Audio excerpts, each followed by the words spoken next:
Your CV or resume is always a difficult one to figure out. You may be asking yourself, are you completing it correctly? Does it look right? Do you feel confident in it? I know it's especially difficult when you're not hearing anything back on your applications and you are really trying hard to pinpoint where the issue is. Fear not, in today's video I'll be giving you 3 resume or CV mistakes not to make. Let me know in the comment section below if you're struggling with your CV or resume by commenting yes below. And make sure to stick around until the end of the video where I'll be sharing my bonus tip that will help you avoid one of the main errors a lot of candidates make when it comes to their CV or resume.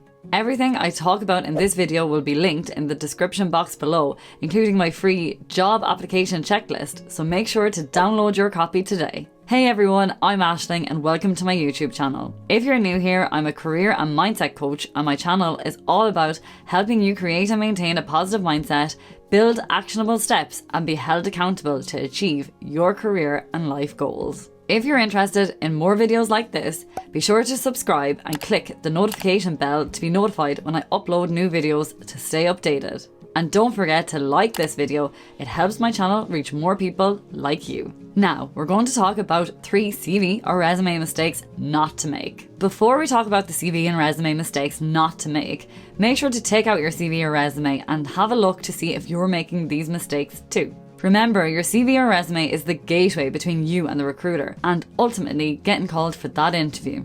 It is vital that you are sure that you're optimizing your CV or resume fully, making it attractive, highlighting the right information to draw the recruiter in.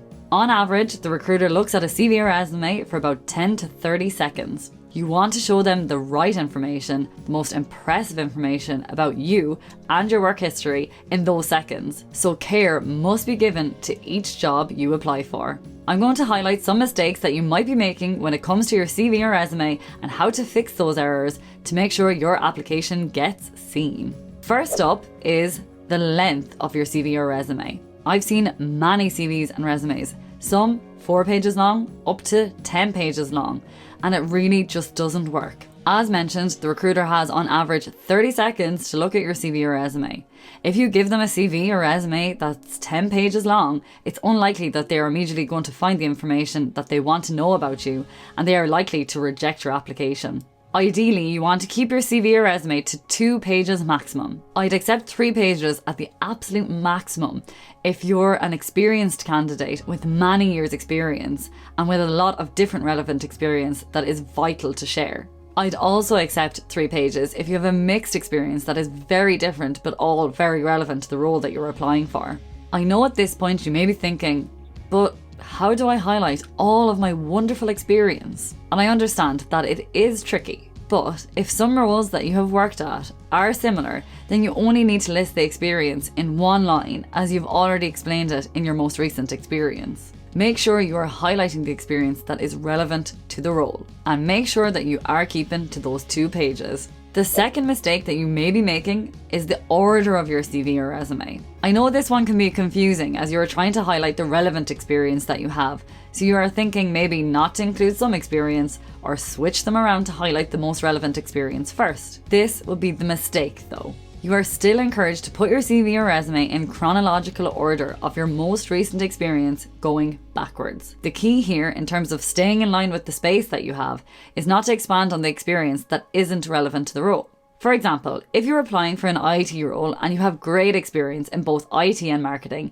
then include the marketing as one-liner experience and expand only on your IT experience. If you are also applying for graduate positions, make sure you put your education first and then career history. If you're applying for experienced roles, put your career history first before education and then your skills. If you are on a career break and you may be studying to update your skills and you're applying for experienced roles, then you can put your education first here also. If you're applying for a technical position, then put your technical skills first and then your career history and education afterwards. The reason this chronological order is the most agreeable is because the recruiter, hiring manager, and interviewer can clearly understand your work and education history and timeline.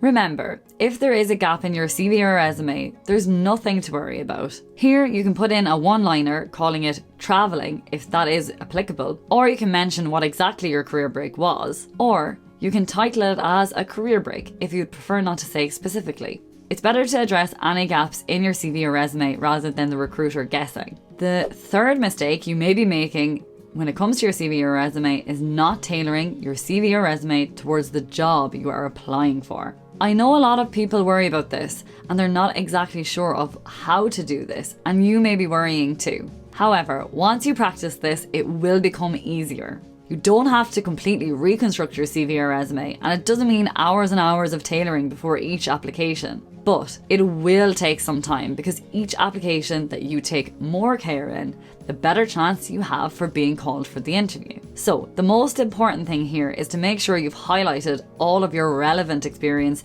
that you have towards the job that you are applying for. If you are looking at a job spec and you're not exactly sure where your relevant skills fit in, then check out my video in the top right corner above on how to get a job with no experience, which covers transferable skills that will help you see where you fit in the role that you're applying for. You can also change the top piece of your professional profile on your CV or resume to match in with the job spec and the role that you're applying for. And also edit the skills section to make sure you are highlighting all your relevant skills towards the role. Not tailoring your CV or resume towards the job spec can decrease your chances of being called for interview, so taking care at this step is vital. If you're finding this video beneficial, hit the like button, subscribe for more videos, and share with a friend that may also be interested. And now for my bonus step. Make sure to read and reread your CV or resume when applying for each job. Create a final checklist before sending your CV or resume to that application.